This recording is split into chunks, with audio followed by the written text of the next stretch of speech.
behalf of the organisers and the entire community, it is our privilege to extend a warm and heartfelt welcome to four esteemed guests who honour us with their presence tonight.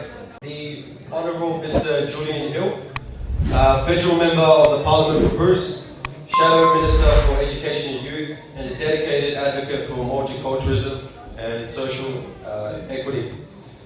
His Worship, Mr. Jim MP, as you guys are all familiar with him as well, Mayor of the City of Greater Dandenong, a long-standing supporter of the multicultural and religious harmony in our community, and Mr.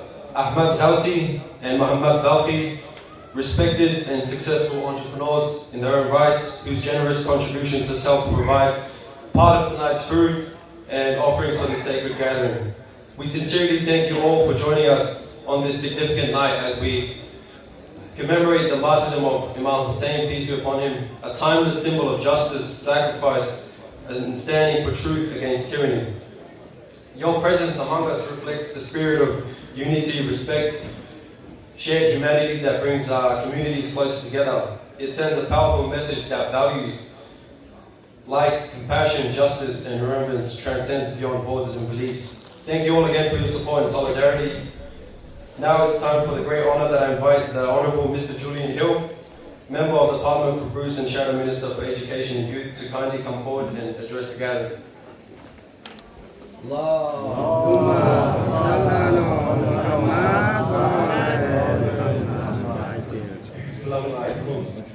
Can I start actually by thanking Sister Zahara for those words?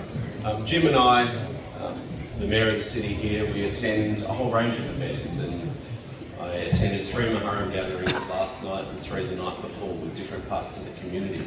But it's very special for someone who doesn't speak Dari or Farsi or Hazaragi or Pashto or Urdu or all the various languages to be able to hear some of those stories and, as Zahara said, not just the remembering but some of the lessons that people take to hear that in English, my native language, so thank you. For you and for millions of people across the world, of course, Muharram is the first month in the Islamic calendar and a new beginning in that sense.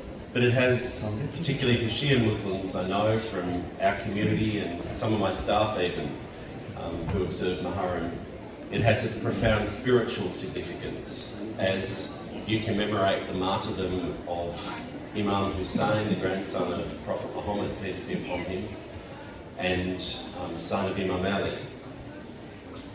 I'm really proud to represent our community. It's not just one of the most diverse in Australia, but actually one of the most diverse in the world. There's very few places like Southeast Melbourne, where people from 150 countries, speaking more than 200 languages every day, with more than 100 different faith traditions, live side by side.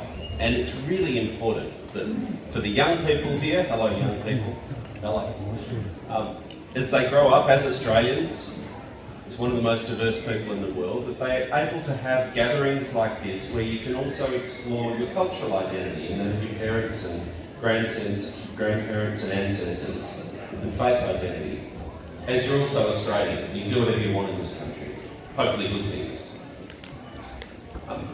But just as important as allowing people to come together in their own community cultures is also sharing those stories with other Australians. And I really do thank you for the many years of learning that I've been able to have with your community, learning more about culture and traditions. As I said, I've got staff in my office who observe Muharram, and they have shared with us the deep spiritual significance of today. The plains of Karbala echo with a timeless message. You don't have to be Muslim to get this message of justice, of freedom, of truth, of human dignity, and the importance of fighting against tyranny and oppression. I'm listening to that story and thinking about not just the world when Imam Hussain was martyred, but the world now reminds me that most people don't enjoy the rights that we enjoy as Australians to live, to vote, to choose our governments, and to live in a country where governments have to observe the law. Most people don't have that. right now those lessons are just as relevant as they ever were as people fight against tyranny and oppression in other countries. But I'd encourage you where you can to share the stories and the lessons that you're reflecting on here and passing on to the kids with other Australians who are not of the Muslim faith. And I've sort of spoken to a few groups over the last few nights about this, but I just want to read you 2 or 3 quotes which might help you connect the Islamic stories here with other Australians. There's 2 quotes from 2 people who I think are some of the greatest people who lived last century, in the 20th century. Mahatma Gandhi, who led the struggle for Indian independence from British colonial rule. He saw, and the people saw it as a form of tyranny. And Nelson Mandela, perhaps the greatest man of the 20th century, who led the struggle to overturn the racist apartheid system in South Africa, white tyranny as it was for black South Africans and black Africans. Mahatma Gandhi said, "I learned from Hussaini how to achieve victory while being oppressed." But Nelson Mandela visited Robben Island, the little island off Cape Town in South Africa years ago, and you can't help but be moved by looking at the rock cave in which this man was imprisoned for the best part of 20 years. And Mandela said, "I have spent more than 20 years in prison. Then on one night, I decided to surrender by signing all of the terms and conditions of the government. But suddenly I thought about Imam Hussain and the Kabbalah movement. And Imam Hussain gave me strength to stand for right, for freedom and liberation as I did." There's also a Scottish historian and philosopher, Thomas Carlyle, who said, "The best lesson which we get from the tragedy of Kabbalah is that Hussain and his companions were rigid believers in God, their faith. They illustrated that numerical superiority does not count when it comes to truth and falsehood. The victory of Hussain, despite his minority, marvels me. And it's a story that me as a non-Muslim can take so much from as I learn more. That 72 brave souls, from a 6-month-old baby to people in their 70s, sacrificed their own lives for a cause bigger than themselves and for their beliefs. You don't have to share the belief to understand the power in that at a human level."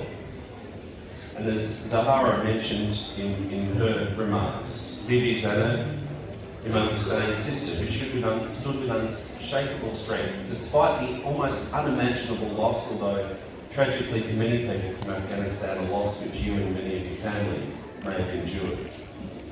The martyrdom of her beloved brother, her 2 sons and other family members, she did not break. She did not yield, she stood tall. She faced Yazid's court without fear, without hesitation, with the grace and dignity of her faith, and proclaimed in that sermon, which my Muslim friends tell me is one of the most powerful moments in Islamic history, with unwavering defiance, and declared, "By God, you cannot remove us from the minds of the people, you cannot fade our message. You will never reach our glory, but you can never wash the stain of this crime from your hands." And so I'll finish on that point. You don't have to share, as I said, the Muslim faith to understand the power of those words, which echo down the centuries to all of us today, to reflect on the meaning, a reminder of the power of faith for those who believe, but of the resilience, standing for what is right no matter the cost, doing your duty, and not discriminating against other people. The story of Kabbalah is not bound by time. It's not confined to one community. It's a beacon of moral courage for all of humanity. And I think that in modern multicultural Australia, as I said, where an Australian to me is anyone committed to our country and to mutual respect for their fellow Australians, who will be very, very different. Very different beliefs, different traditions, different ways of living. But this is a story which I'd encourage you to share with other Australians, because in doing so, as we learn to understand each other just that little bit more, we also become a better country. So thank you very much.